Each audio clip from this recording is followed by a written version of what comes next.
EA Sports UFC 5 release date, the cover fighter, and more about the game has been leaked. And I'm here to tell you guys about it. There's 3 different web pages as you see here, so be sure to stick around, hit that like button, and let's work. Here we go.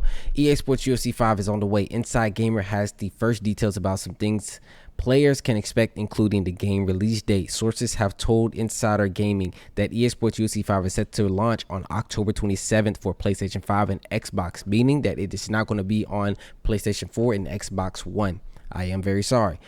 All right, also, it's not going to be on PC, which is a bummer, but it is what it is. Now, we talk about the M rating. One thing fans noticed when registration for the game's beta was opened is the UFC 5 was moving from a T for teen rating to M for mature. The reason sources say is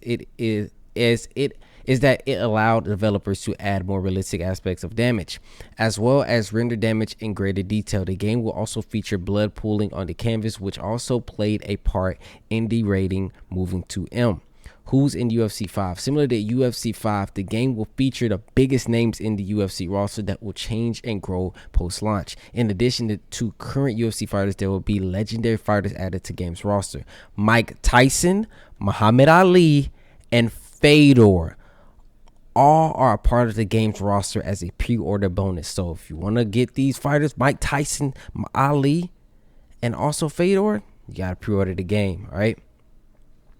I don't know if did I see it? Did I miss it? Oh, I missed it, y'all. My bad. On the standard edition of game, Valentina Shevchenko and Alexander Volkanovski will be on the cover of the standard edition. Israel Adesanya will be on the cover of the deluxe edition. So you know what edition I'm getting.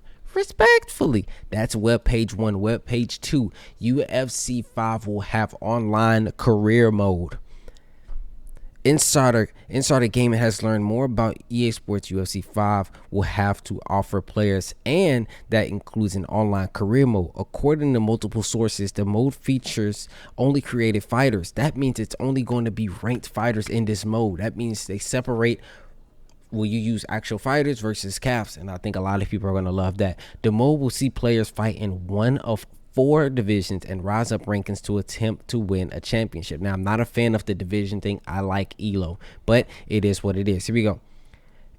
We got more. Insider Gaming was told that progression will be similar to that of ranked championship from prior UFC games. There will be differences, however, in the form of evolution points. These points, it said, will let players improve their fighter the more they fight online. Okay, so it's kind of like getting attributes essentially. Each division will allow for different creative fighters. Fights will be found via skill-based matchmaking. For those wondering, the online career mode is in addition to the offline mode. Insider Gaming was told that the classic career mode isn't going away. EA Sports UFC 5 will launch October 27th for PS5 and Xbox Series X. And we got one more.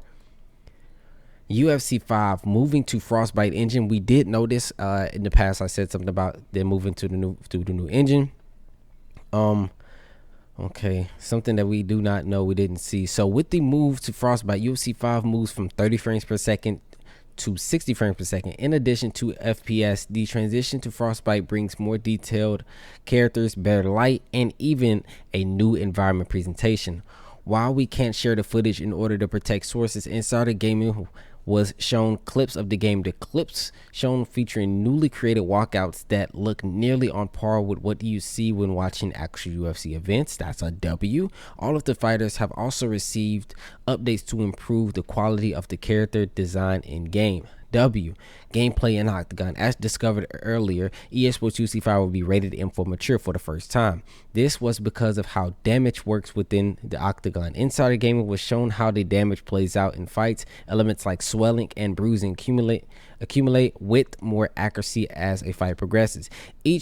On each fighter, there are 8 regions of bruising, cuts, and swelling. One source said that it is claimed that the damage can be combined in up to 64,000 ways. That's interesting. In addition to damage, there will be a new cinematic replay for knockouts that is supposed to improve the presentation during and after the moment of a KO.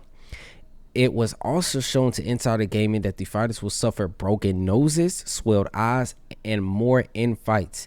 Each impairment will cause an issue for the fighter throughout the bout. There will also be chances of doctor stoppages. So the eye swelling, that makes me wonder how they're going to go about eye swelling and broken noses when it comes to the impairment of what it does to you. Now, for the fighting itself, it was said that the submission mini game are being removed. Clap it up. Thank you. New submission system, right? Instead, there is a newly built system based on transition. The clip sent to Insider Gaming shows it looks similar to the systems of past UFC titles. UFC 2, UFC 3, or like something like Undisputed. I don't know how Undisputed did it exactly, but I know how UFC 2 did it.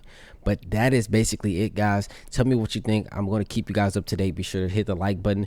Be sure to subscribe and turn on notifications, because whatever I know, you're going to know. All right? Stay up.